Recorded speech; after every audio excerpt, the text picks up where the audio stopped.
Volkswagen don't specify that you change the air filter. However, I feel that under the dusty conditions that we've got on the M62, that an air filter is a good idea every time you do a lubrication change. We're going to take the air filter casing off, change the 4 spark plugs, and then as we put the air filter box back on again, we'll change the air filter as well. Right, let's get on with it. Let's get rid of that. That's where the plugs are, down there. Now, one of the main reasons why Volkswagen can specify 20,000 miles in between a spark plug change, or a full service as they call it, is that they use a triple electrode plug, the BP6ET in NGK references.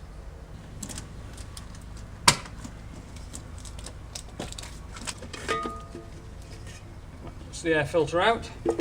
We'll just put that to one side for the minute. Right, now we're going to remove these 3 nuts here to get rid of the filter casing.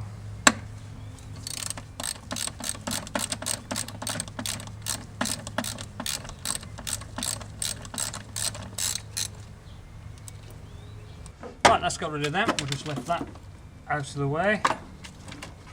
Now, what you've got to be careful of is these little pipes underneath. You know, make sure that they're reconnected when you put it back on. I've left them off several times. Right, let's just remove these spark plugs. Here we go. Number 1.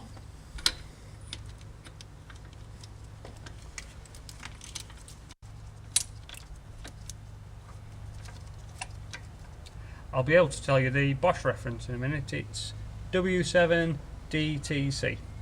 Quite often when you're buying the parts for Volkswagens, people will try and palm you off without giving you the triple electrode plugs.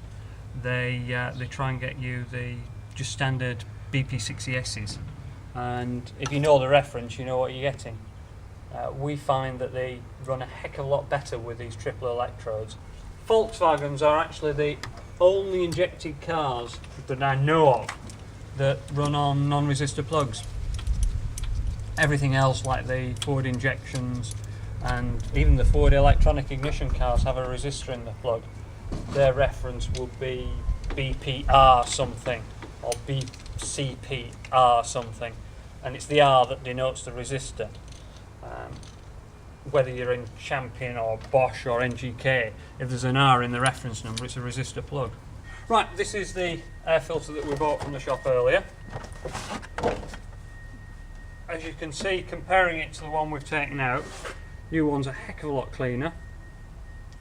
Now, what the air filter actually does is it traps minute dust particles in the air and stops it getting dragged into the combustion chambers and therefore ruining your engine.